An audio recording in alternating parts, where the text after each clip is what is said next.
Welcome to the Open Bedroom Podcast. I'm your host, Jennifer Kalo. Welcome to conversations about open relationships, online dating, conscious uncoupling, and creating the relationship that truly aligns for you. If you enjoy this podcast, I hope that you do a couple things for us. Would you subscribe? Would you write a review? Maybe share us with your friends. And if you extra like us, there's a link in the show notes here for my Patreon that does help pay for the creation of this podcast. And lastly, follow us on the Open Bedroom. We are on TikTok, Instagram, Facebook, Twitter, and YouTube. I hope you enjoy the show. Hey there, I love to tell you about my Patreon account. So as many of you know, as things become more and more censored, it's harder for content creators like us to stay live on these amazing platforms like TikTok and Instagram and YouTube. So what I've done is our spicier content now lives over on Patreon. We currently have some really fun episodes up, like how to give amazing blowjobs.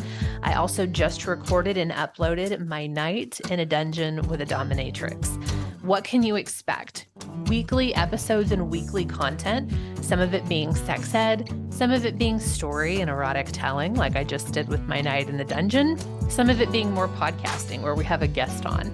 So for an entry price right now of $5 per month, you can hop into my Patreon account and check it out. Check the show notes below for more information. Hope to see you there. Bye. Hey guys, welcome back to another podcast. This one I feel like is extra special.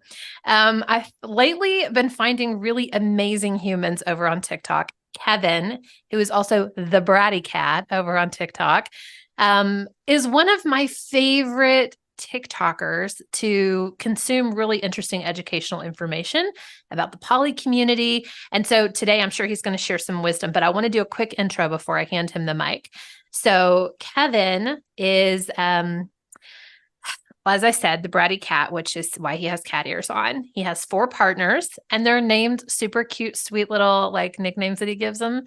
He has Panda, Penguin, Foxy, and Bunny. Kevin also has 3 cats, and the bratty part comes in that he is a masochist, bratty submissive. I'm going to have him talk a little bit more about that, but I always like to normalize our guests. Kevin works in the financial services industry. Like he's a normal dude. He goes to the grocery store. Like you'd walk by him and have no idea that he has 4 partners, 3 cats, and cat ears that he wears at home.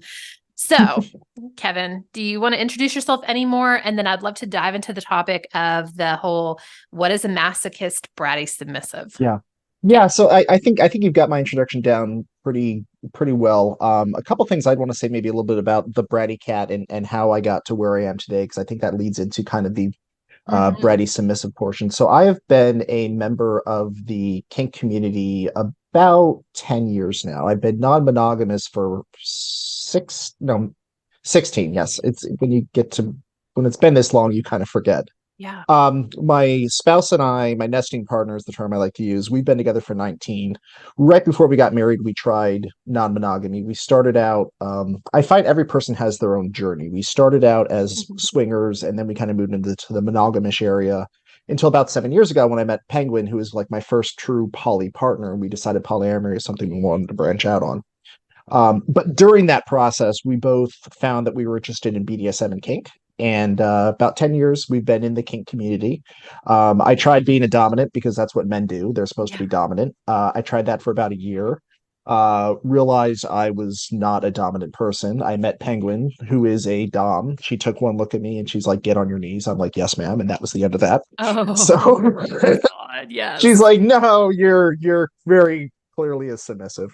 But I used to actually work on a podcast of myself. I was on a different podcast that was just a kink podcast from 2016 through 2021. And unfortunately, I had a falling out with the host and found myself in a really rough spot because I was the lead writer and that was kind of my outlet for creativity.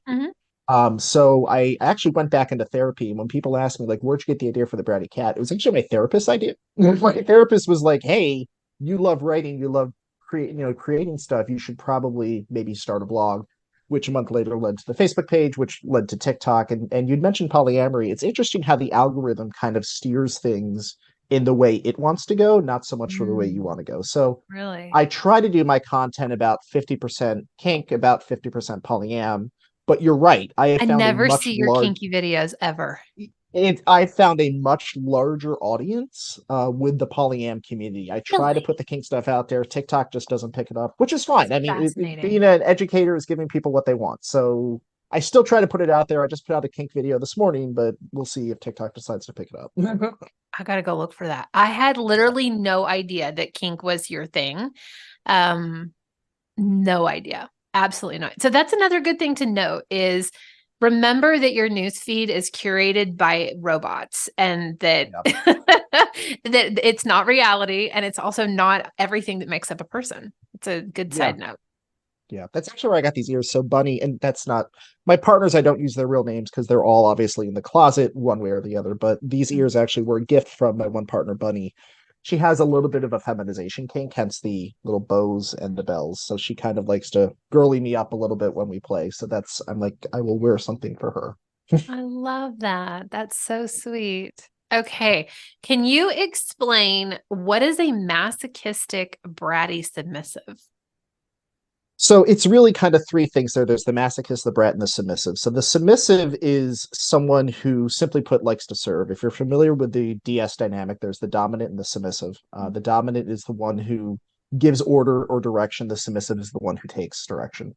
Now, there's various types of submissives. And I actually did a podcast episode with a friend of mine, Lindsay, where we talked about this. Two of those types are masochists and brats. A masochist is simply put someone who just enjoys pain. They're pain sluts, and that's what I am. Like I love being tied up and just.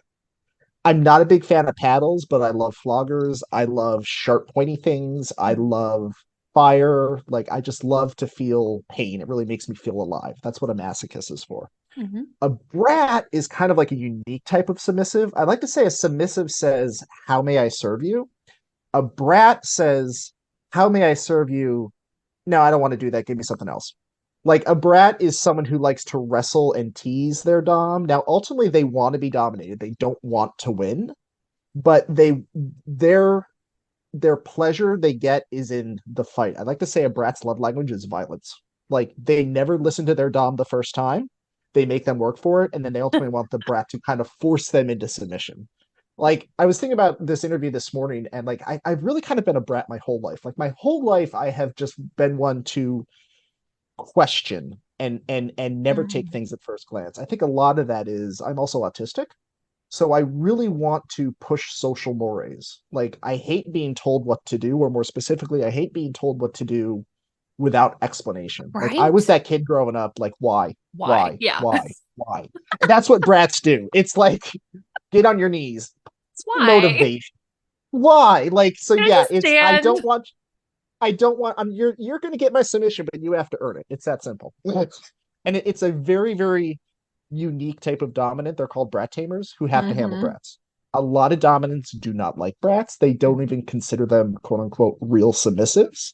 But it's a very unique relationship. Yeah, my doms are the toughest out there because I have to deal with my ass all the I time. love that So you brought that up because I was going to say on the BDSM test, that's the brat tamer that has to. But and what's interesting, so we hired. I do this thing called a sex exploration night once a month. I try Mhm. to go do something totally different, or I'll hire someone in to come do something totally like come do hot wax play and teach us how to use candles, or I come love wax play. teach us how to be a dominatrix. So I hired this lady who is what's the opposite of a masochist? The sadist. Sadist, one who So inflicts she's a pain. Yes. sadist and she has a masochistic slave sub person. And they came over and sort of did a demonstration and like taught us the whole thing. And she kind of said the same thing. She's like, I fucking hate brats. So he's Yeah. not a brat. He's not a brat to her. He was like, yes, ma'am. Yes, ma'am. Yes, ma'am. And very, very obedient. But I'm more like you. Here's an interesting thing. I never felt safe to be a brat until I found Scott. And I found a man that could hold that brattiness and that I wouldn't Yes. hurt his feelings, you know, Yes. and that allows me to be a little bit bratty and then can tame me a little. And I'm like, Th- oh, that's like my biggest that's turn what on. a lot of people who are outside the dynamic don't understand, and particularly a lot of people who are new to bratting, because I've done some mentoring and training with new brats, is on the outside, it looks like I'm just mouthing off. But on the inside, it's 100% consensual. I know what I can get away with and what I can't get away with, and it's completely kind of pre-cleared. It's done through negotiations, and I know when I cross that line, my brat tamer will tell me, and then that's the end of it. Like I like to say, kink BDSM is a form of theater. It's Mhm. something that's rehearsed in practice. So when I brat up, when I do things, it's because I know my dom says it's okay, and if it's not okay, they're going to tell me, and then I'm not going to do it. So it's not just an excuse to be an asshole. It's we're playing parts in a play. I never thought about someone teaching others to be a brat. That It's sounds fun. difficult, yeah, because like I've mentored a couple other brats, and the immediate urge, or I think the reason people want to be brats is like, oh, I can just mouth off to my dom whenever I want. It's like a get out of jail free card, and that's not what Mhm. it is. Like it seems like that from the outside. But a lot it does come down to negotiations. Whenever my dom Penguin and Bunny and Foxy, all three of them kind of work as brat tamers for me. Like we'll discuss this is okay and this is not okay, and if you do this, like this is punishment, or if you do this, then like you're seriously in trouble, and then we're going to stop the scene, and then I'm not going to talk to you for a while. So it's like there's Ooh. things like yeah, I mean, and that's you will cross the line. It's inevitable. That's part of the dynamic with both DOMs and subs. There's sometimes gray areas. You can't negotiate everything away as much as you would like to. But there'll be points where you will cross the line. Someone's going to get hurt. There'll be a consent violation one way or the other, and then you have to talk it out and kiss and make up. Mm-hmm. It's It's not part as of the simple as growth. just yeah. It's not as simple as just doing whatever you want whenever you want. So I love how you keep opening doors for me because it's Right. really easy to dig in here and ask more questions. You said punishment. Can you Yeah. explain punishment? So there's two types of punishment that we use. Punishment is you've actually done something wrong and you need to be punished for it. That is, think of it. Typically, most subs will do punishment things like, if you think of your typical dom sub dynamic, let's say the dom will ask the sub to clean the dishes and it's not done properly. They'll maybe make them, perform some act as punishment, sit on your knees or sit in a chair and not move or that sort of thing. Brats love to play with punishment. Part of the things about brats is we will act up because we will get the punishment that we want. And that's actually how you punish a brat is you either ignore them or you don't give them what they want. Like Penguin has done that to me where I will act up and she's like, if you keep doing that, you're not getting spanks later. And that'll actually will behave. It's like, okay, because she knows like if I'm doing something that is annoying her, the way that she, punishes me is by lack of punishment. So punishment is really this say, I'm doing this with the anticipation that you're going to give me what I want later. Again, it's all this game that we play. It's all part of the play. It's all pre-scripted.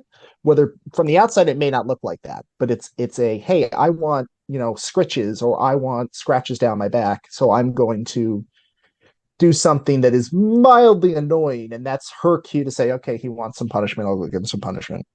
I think there's a reason I went with cats because I think cats are part of my personality. Cats are the best brats on the planet. Like they will do things to get attention. If you think of a cat who will just knock something Mm-hmm. off the counter and then look at you like, what are you going to do about it? Like Mm-hmm. that is the brat attitude, 100%. I love that. Okay. So you opened another door, and I want to talk about your four ladies, your four partners. I have so many questions here, and I'm sure our audience does too. Like, how in the hell do you manage four other humans, all female? Like I'm imagining you have four. So like, are they all cycling during the same time, or is everybody like PMSing at the same time? Or like, I'm curious about their personalities. If they're doming and you're bratty, are they all like super serious with you? Are they fun and flirty with you? Like, how do you choose who to go out with and when? How do you keep Yeah. track of all of their life and So your life? up until a year ago, it actually used to be five. So take that in and just breathe that for a minute. I used to have a fifth partner, Vixen, that we broke up last year, actually January of this year. We're still amazing friends. Like it was just one of those where it's like we still see each other on the regular. It's just we're just not dating anymore. I would say four is difficult. The average polyamorous person, I think, has I read somewhere it's like 2.7, so three is pretty usual. I probably could not handle as many if it wasn't for my unique situation. And here's what I mean by that. Okay. So I've got Foxy, who is AFAB. However, they do identify as non binary. And they also live out of state. They're about a 2.5 hour car ride for me. So I really only get to see them about 3 or 4 days out of the month. I'm actually going down to Virginia to spend the weekend with them. They actually came up to spend the weekend with me a couple weeks ago. So, and then October, I think they're coming up again. So about once a month, I get to spend about 3 or 4 days with them, which is nice. Bunny is a stay-at-home mom who is both caring for a small child and a elderly mother-in-law. So she really doesn't get to leave the house that much. Like I'm lucky if I see her in person a couple of times a month as well. Mm. Now, with that said, both of them, I do chat on the phone with them every day. Bunny calls me every day. We have maybe just a 10 or 15-minute call to check in and chat, but we don't really kind of see each other in person. So that's part of the way I'm able to handle 4 partners is 2 of them I don't really see physically a whole lot. The other 2, I have Panda, who is my spouse. The term I like to use is nesting partner. We kind of talked a little bit about hierarchy before we got started with this Yeah. Do you want recording, to but explain what nesting partner is? exactly. So Yeah. so nesting partner is simply put, it is the partner that you live with. As in like a nest, like where birds, kind of they build. I like that term because I find it to be less hierarchical. People can use wife, husband, spouse. It's fine. Some of us, I like that because I like to say I don't love my partners more than each other. I love them differently. And I feel like if I were to use the word wife, it would be it would put her on a pedestal a little higher than my other partners, which is not the impression that I want to give. So I see her, literally every day. And then Penguin fortunately lives 2 miles from my house. I can walk to her house in 5 minutes. Well, maybe not that long, but about 2 miles from my. I can get there in 5 minutes car ride. I see her. We have 2 date nights a week. I see her every Sunday and I see her every Wednesday. And of course, we chat through this thing all the time as well. So, um, as far as kind of personalities, obviously every person is different. I will say from a kink dynamic, Foxy, Bunny, and Penguin are all switches, which means that they identify as both dom sub. I have this funny saying. I like to say I turn subs into switches and I turn switches into doms because when they meet me, to quote Penguin, she's like, I think people just want to beat you. Like that's what it is. When they meet me, they just feel this need to hit me. Because they were all kind of sub/switches, and then they met me and they're like, I just gotta beat him with a flogger for some reason. I don't know what it is about him. He just needs to be hit until he shuts up. But they're very, I would say, dominant type personalities. Uh, Panda, my nesting partner, is also a submissive. We do not have a kink dynamic at all. Our relationship is extremely vanilla. And let me tell you, 2 submissives living together, you think it's difficult between a normal couple trying to decide what to eat for dinner? Oh, no, we go back and forth for hours on that. Neither of us wants to make decisions. It's a nightmare. I love her very, very much, but it's interesting when 2 subs. I like to say we're 2 bottoms just trying to make it work. That's all it is.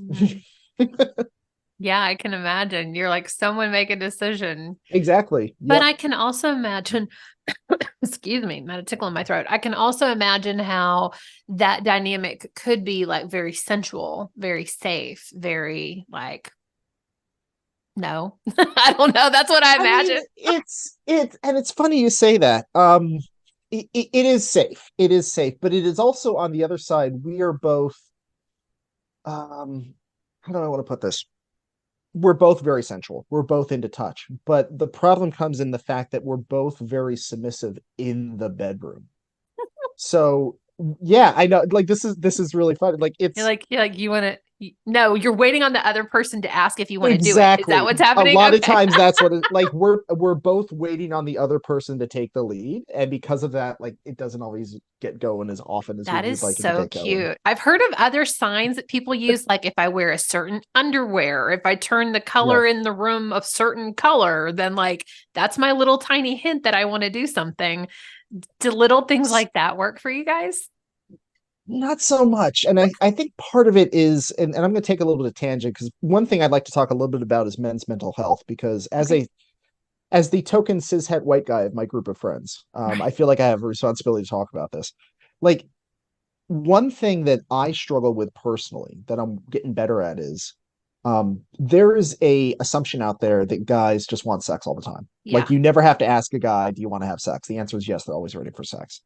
And I am super reluctant and I have a hard time asking for sex. Like I will just not have sex rather than going to one of my partners and being like, hey, I'm kind of in the mood. Can we have some sex? I just feel it makes me feel, I don't know what it is. Yeah. I think part of it is it makes me feel, I think every guy in the back of their head, there's this fear that they don't want to come off as someone who is, for lack of a better term, sexually aggressive, if you know where I'm going with this. Oh, I was going to Someone say needy, but yeah, that makes not sense. needy, but more like, I think every guy has a fear that they're going to have sex with someone, particularly a woman, and the woman's not into it, and then they come off looking or feeling like a monster or a pervert. And I think in my Oh, mind, that's what it is.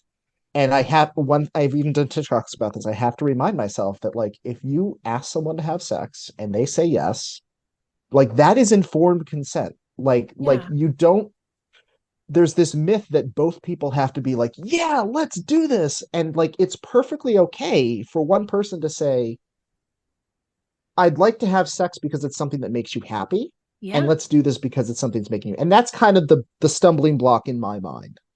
But like, you've got to bring forth and you got to vocalize your desires. And that was the hardest thing for me as a submissive, was vocalizing my desires. Like, I remember the first time Penguin and I started a scene, and she's like, okay, we're gonna do a scene. What do you want to do? This is literally conversation. I go, stuff. She's like, okay, what kind of stuff? I'm like, sexy stuff. dirty She's like, stuff. you have to give me more, Kev. Like, we can't just, like, you have. She has done a lot of work with me trying to vocal, like, no, you need to tell me, what do you want me to do with this toy? What do you want me to do with that toy? What do you want me to do with my hands? What do you want me to do with my Hmm. mouth? What do you want me to do with my genitals? Like, you've got to be very explicit and specific. And I think men are find it easier to do that. But me personally, like, that's very difficult for me to say, I would like you to do X or I would like you to do Y. May I ask if it's like programming from your parents, from the church, from society? Like, where do you think that that stems from? No, I'm that's a sure damn you've good talked to your question. therapist about this like 20 million times, so I'm curious. A little bit. Yeah. I mean, I don't know. I mean, my parents and I, we never talked about sex. I was raised a-religious, like, I'm an atheist, so I never went to church growing up. Okay. I think if I had to put my finger on it, I think there definitely was a atmosphere in my childhood growing up about, there was a reluctance to voice needs. Hmm. Um, just needs in general. Now, how that got translated into it's not okay to talk about your sexual needs, I mean, that's anyone's guess, but maybe Hmm. it was some sort of parenting thing, because I know growing up, my parents were very much like, keep your head down, do the work, be a good student, be a good son.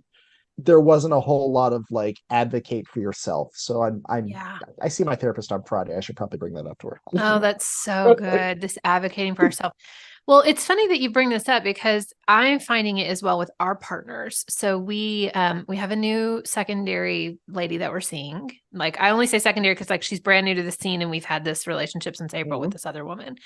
Yeah. And so this all is brand new. Like, we just had sex with her last night for the first time. And I am noticing as more, we only date women is our thing, our dynamic. And so as more women come into our bedroom and I am witnessing other women making love with my partner and me, I'm like, holy fuck, there is like so much repression, like so much, like this inability to vocalize like noise, any kind of moan, any kind of desire, like to speak what they want. Which of course like makes me as an educator and makes me as a podcaster want to talk even more about empowerment and I try as the partner that does have a voice and is very articulate in bed to say like sweet things to them to help them feel Yeah. better. Like, I'm like, like your pussy is so beautiful. Like, you taste Yeah. so good on my lips. I Yeah. love the way that you look when, Scott strokes your hair or whatever. Like, I'm like Yeah. watching all of this unfold and I'm trying to empower everyone in the room to like, feel Yeah. safe to communicate what they want. And it was interesting because I watched her really be unable to move out of her head. And she kept getting so Yeah. close to orgasm. And she'd be like, I literally can't feel my body anymore. Like, I don't know what to do. And like, I went and had, and like, I felt so bad for her. And it reminds me that I think most people, not just women, but especially women, I think, are very much like have this inability to be embodied in their body and feel all the things and then ask. She did this one thing last night that was amazing. I think Scott was going down on her, and she was like, I need you to come up here. Like I'm totally desensitized. I can't feel anything anymore. Yeah. Like come up here and be sweet to me up in here. And I was like, Yeah. good girl. Like what a good girl you are for telling him what you need. I wonder if I have a closet praise kink, because like that, my partner not communicating to me during sex like just drives me bananas. Like I need someone to talk to me and tell Me me too. like this is what I want, this is what, and like I would say that is the one spot where I do get a little more dominant is, you know, tell me that you like this, or tell me that you don't like I this, say or that too. like I'm like, do you like what I'm doing? exactly, like do you like that, or Hello. because I need to know what's going on, because like I can't fix. I'm a big advocate that knowledge is power, and you Yeah. can't fix what you don't know. Like if No. I'm doing this wrong, don't just sit there and grin and bear it. Like tell me I'm doing it wrong, and I will do what I can to not do it wrong, I'm you trying to know. get a lot better at like feeling into their body, like feeling the energy and feeling like, that cervix elongation and the way that the Yeah. vagina changes as you're inside with your fingers. Like my partner is so masterful at this with the female body. And I feel like I'm like at the starting line and I'm like, am I doing it right? Like, Yeah. okay, she's getting wetter. This feels good. Like I'm still just, I feel like I have so much to learn about the female body, even though I have a female body, but I was never given permission to explore and play. And so it's not just me. It's like every woman that I talk to is like, I'm finally starting to like embrace pleasure in my body. Have you ever seen the vagina monologues? No, isn't that Oh my awful? God, you need to. You Okay, need I'm to go writing see. it down right now. So, are you familiar with what it is? Yes. Yes, you need to go see it. And I say that because the words that you have said, like, I need to understand my body and feel my body, like, that is what the whole play is about. It is about women understanding I want to say their femininity, but understanding their sexuality and understanding what their body is trying to tell them. I've seen it numerous times. Where I live, usually there's a local DV shelter that puts on to like raise money on Valentine's Day. I've seen it probably 5 or 6 times at this point, but I would highly recommend go see that. I think as someone who is a woman, you may find value in that. I'm a guy, and I find value in it, and I don't even have one. So We all need to know about yes, anatomy of all genders, like as well as we can in order, I think, to give the most pleasure to our people. So I'm excited about that. If you're ready for a different topic, the sure. third question that I have for you is this whole concept of hierarchy. So you will be the first person that has ever been on this podcast. By the time this airs, we'll have over 100 episodes, and I have never talked about hierarchy in relationship. Most of my lifestyle friends are all in hierarchy relationships. It's typical, like the husband and the wife, and there's kids at home still, and there's people that they're raising and dog food that they're buying. And like it feels like that's a natural thing till Yeah. I land on TikTok, and there's Yeah. tons of people in the poly community that have this non-hierarchical arrangement. And I want to better understand it. I want to understand why some people feel it's the only way. I want to understand why you would want to have a non-hierarchical arrangement. And yeah, if you want to just kind of riff on that for a little bit. Sure. So I think a lot of the confusion that comes with the term hierarchy has to do with how we define it, because I've never met two people who define it equally. So I will give my definition, and then I can kind of describe why I am non-hierarchical and why I believe that even if you're not non-hierarchical, you really should be working towards it. Because a lot of times people will say, I'm hierarchical, but they're actually not when we talk about it. So the heart wants what the heart wants. I'm a big believer you got to let your heart do what the heart's going to do. I like to say my partners and I, we have one rule and one rule only, and that is you don't own me, I don't own you. I don't tell you what to do, you're not going to tell me what to do. And at its heart, that is really what hierarchy is. So let's talk about what hierarchy is not.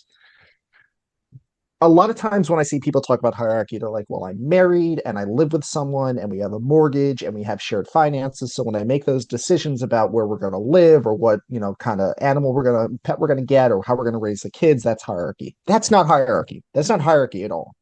That is sometimes what's referred to as descriptive hierarchy, but it's not actual hierarchy because hierarchy comes from power and how you use it against other people. For instance, Ken and I were legally married. We've been together 19 years. We own a home together. We share finances. We're on each other's health insurance.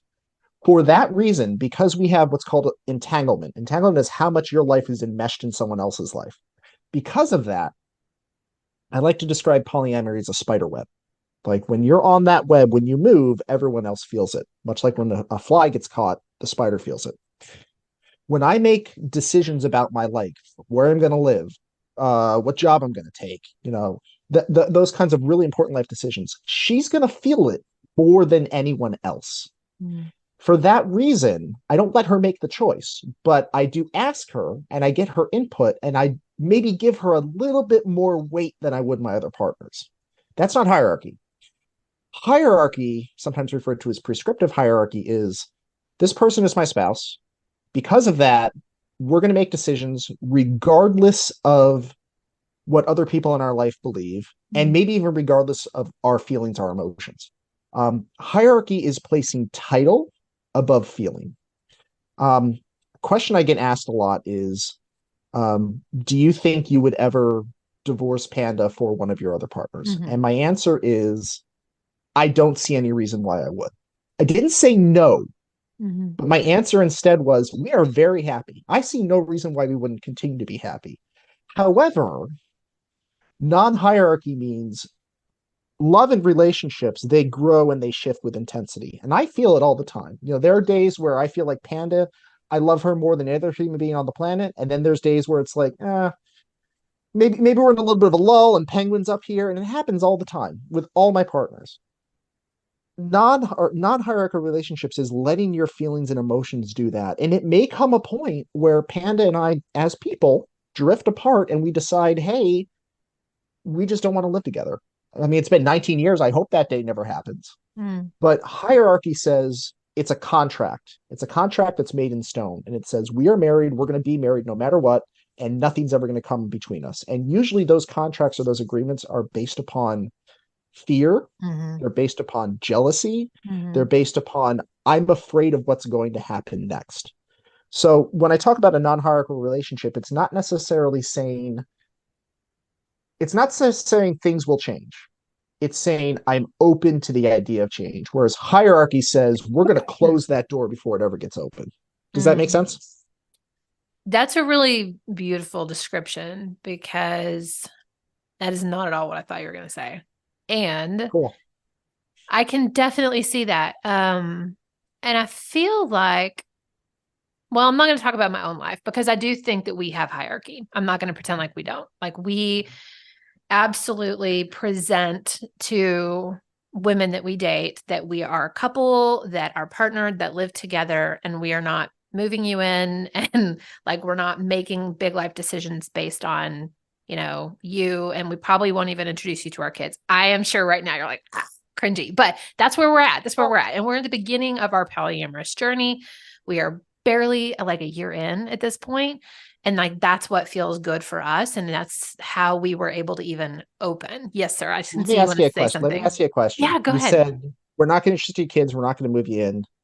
Do you think at some point that may ever change? Absolutely. So that's where I was leading to. That's the difference. The difference. That is non-hierarchy right there. Yeah, yes. I can. And we talk about this. So I've had 2 husbands and I feel both of my relationships were perfect for where I was. It was exactly what I needed. It was exactly what they needed.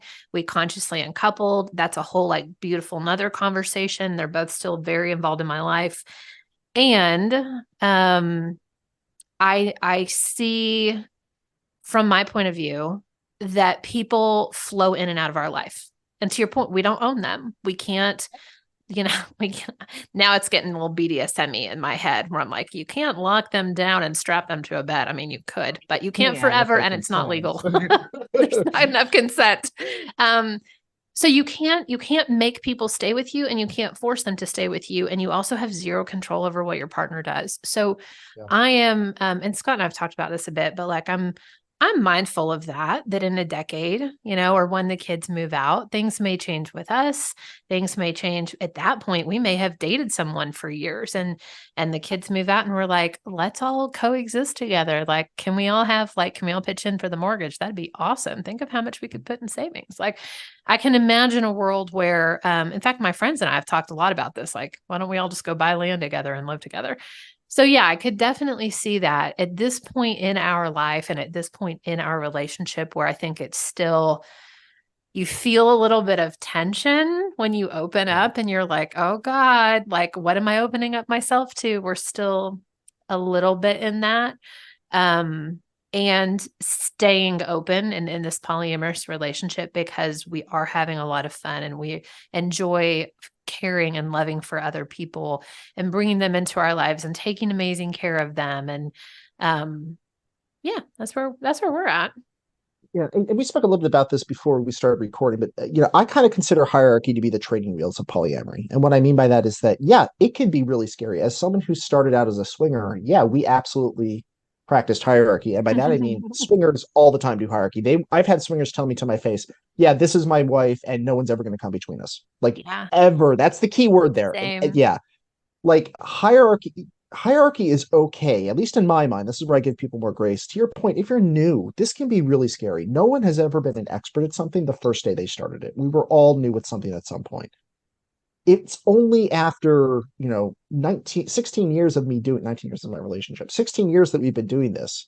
It's only been the last 5 or 6 that I've been able to say, you know what, I'm willing to take those training wheels off, and I'm willing to say someone may come between the two of us, but they won't really come between the two of us, because how I feel about you is always going to be independent of how I feel about someone else. And maybe our intensity of our relationship may fluctuate, but it's not going to be my fault or your fault, and it's certainly not going to be that third person's fault. And I think that's why people grip to hierarchy so much. They're afraid that someone's going to come in and steal your partner away. All right, people are like cats. All right, no one can steal your partner. If your cat gets out of the house and doesn't come back, that cat left you. No cat is going to leave a house with free food, water, and shelter.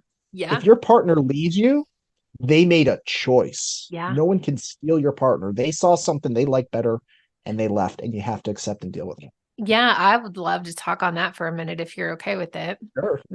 So I certainly experienced this with my second marriage. I have only been monogamous and serial monogamous my whole life. I've always just one person, latch on, do the things, work through the hard till you can't work through the hard anymore. And then like knowing that chapter is over.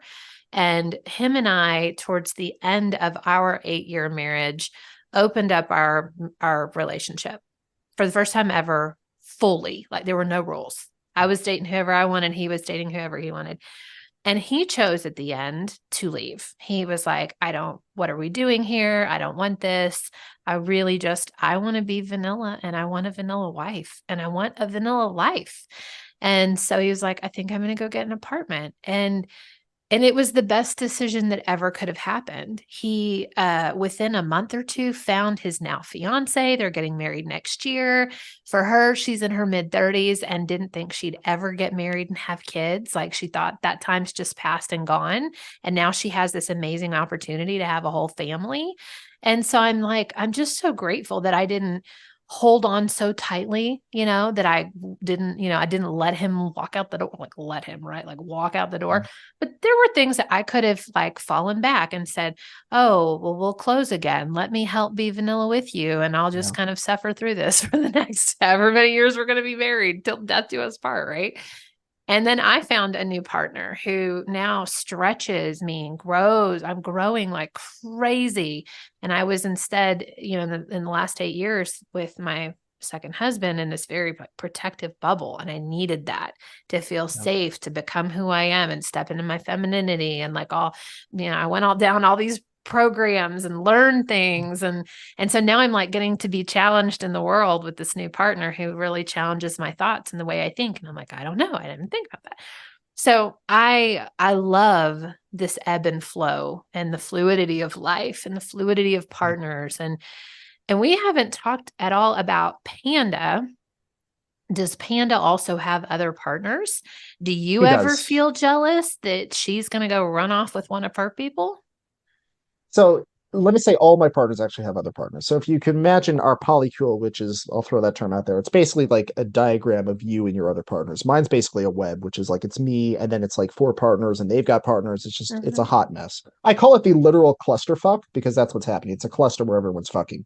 But to answer your question, yes, she does have two other partners. She has one partner who is a woman who is nearby that she does not get to spend a whole lot of time with, probably not as much as she wants, if I had to guess, because her partner also has an nesting partner, but she does try to catch up as much as she can.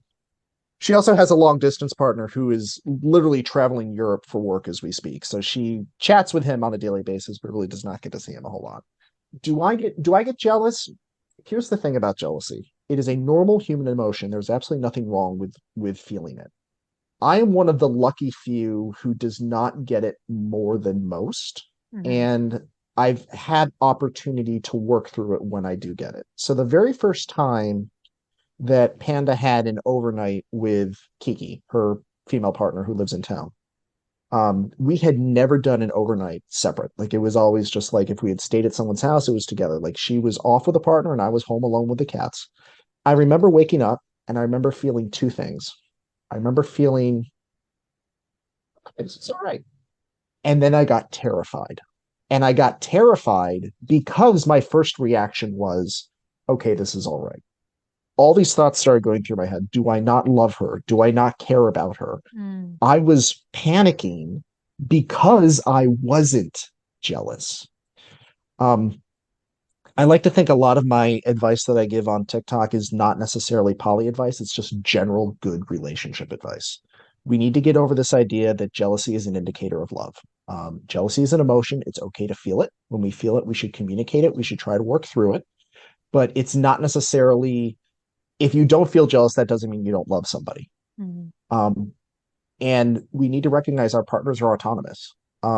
If one of my partners were to come to me and say, "Hey, like this is," I'll give you Vixen, who was my fifth partner that I'm still friends with today, but we were romantically involved for about 18 months. And she came to me and she's like, "I think we should just be friends." And I just said, "Okay, if that's what makes you happy."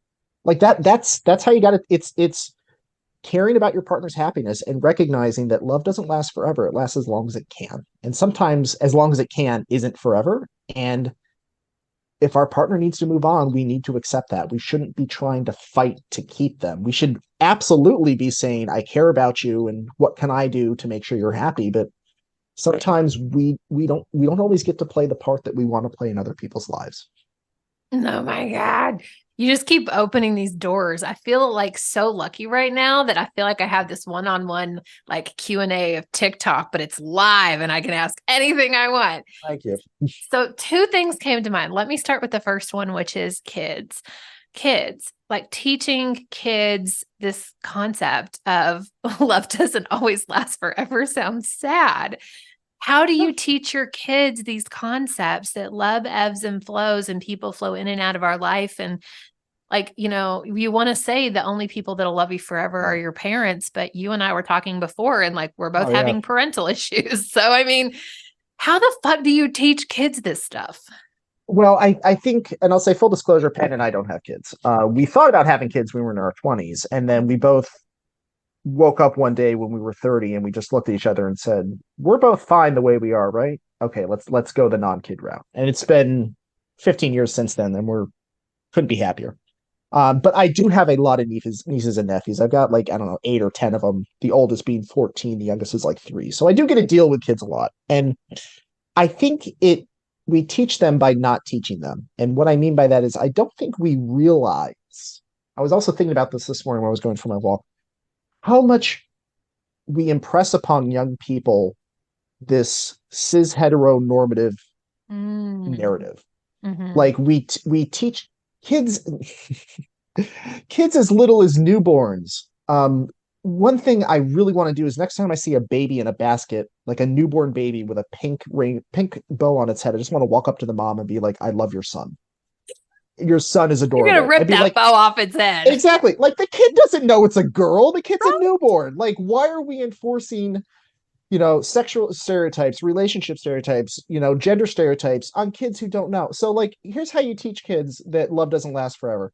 Hey, sweetie, like, you know how your mom and dad love each other? Yeah, well, I mean, they still do, but sometimes people change and grow, and maybe they just need to live apart for a while. It's that easy. Like, you don't need to.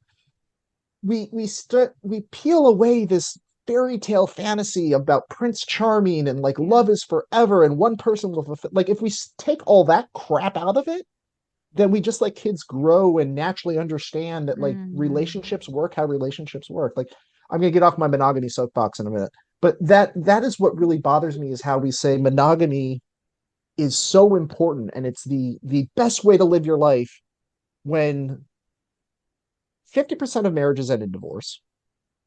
And the average serial monogamist will have between 5 and 8 relationships. This is all from the National Institute of Health, by the way. Fact check me on this.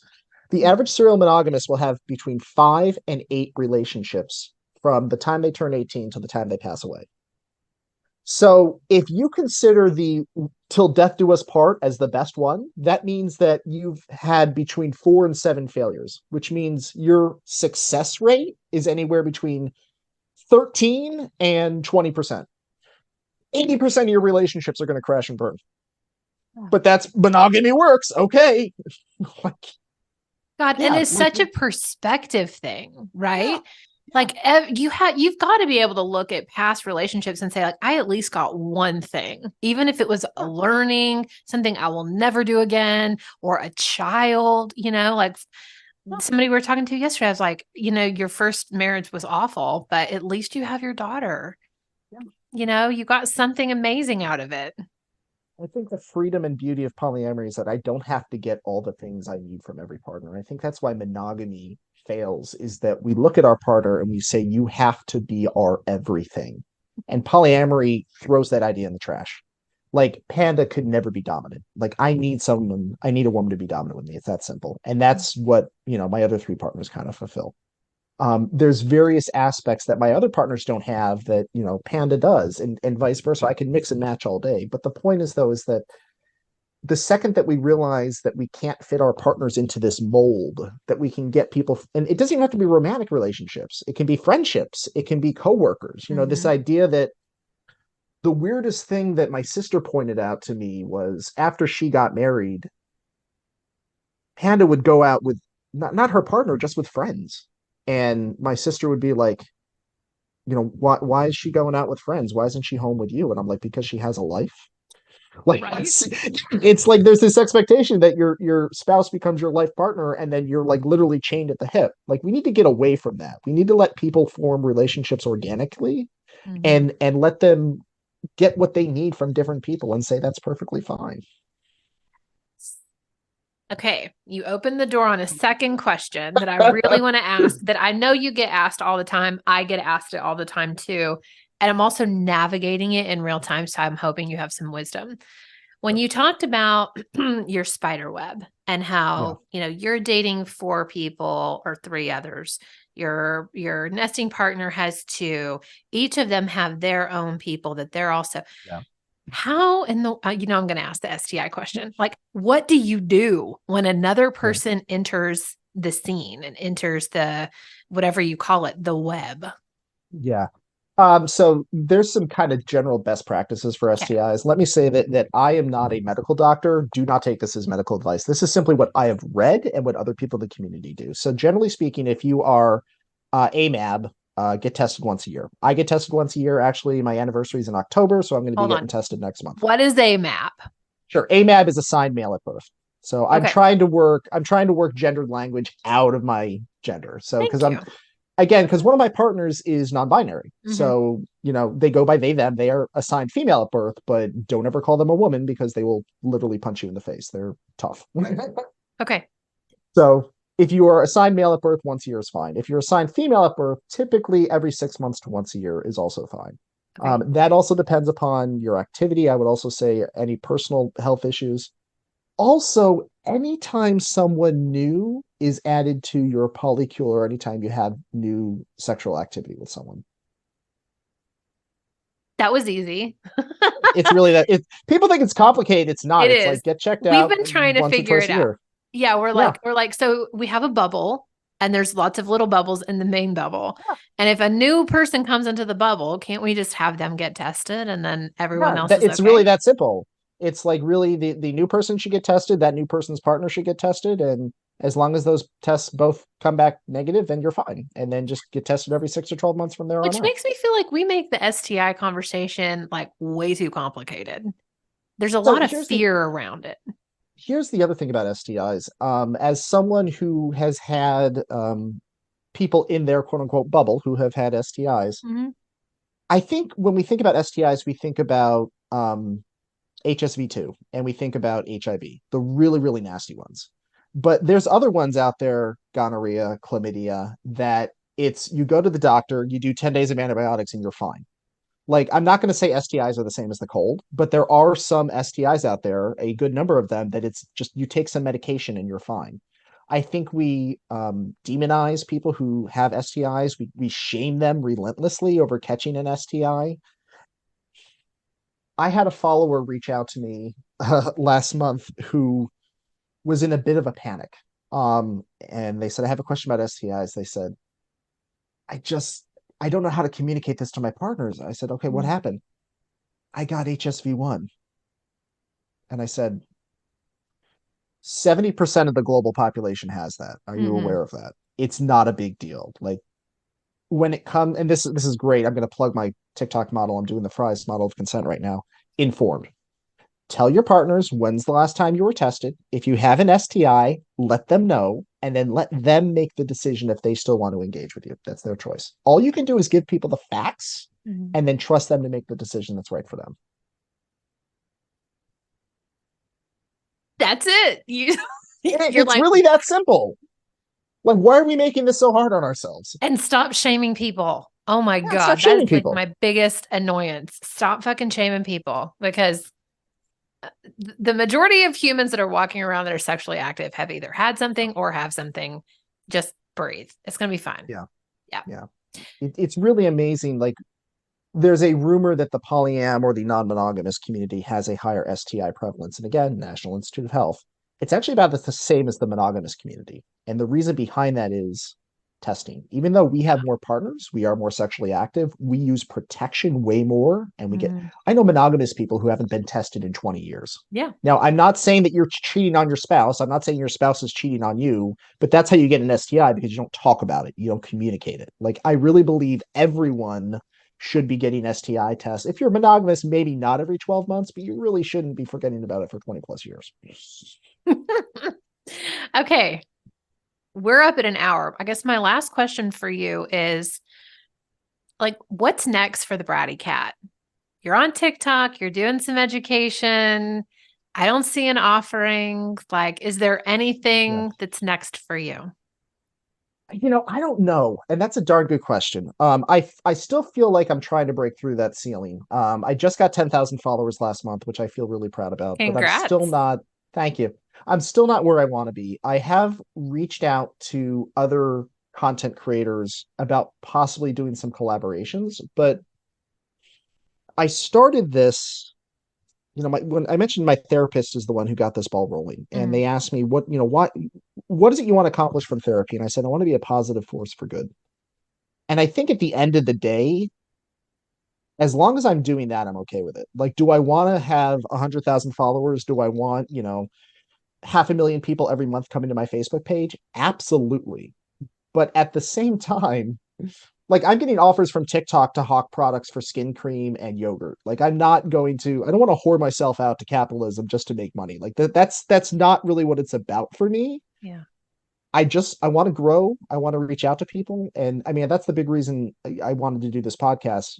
If I can get more people to hear my message and I can help people, that's what submissives do. We live to serve, and I just want to serve and I just want to help. And we'll see where it goes from there. Awesome. Beautiful. Well, I will include all your links in the notes below, your website, all your social handles. He is the Bratty cat everywhere. And if you're listening or watching this, I hope that you do stop at the end of this podcast and go follow. I love watching Kevin on TikTok. I as I've mentioned, I have learned so much, and I love your delivery. Like, you're never accusatory and you don't make me feel uncomfortable. Like, I feel that you're very open and you present the information in a way that is factual and informative and safe, safe to receive the message. So I appreciate I that.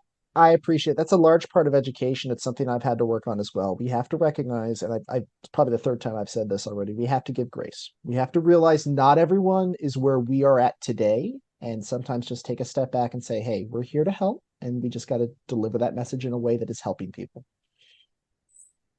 Well, thank you so much for joining us today. It's been fun. Thank This you. has been a Appreciate it. blast.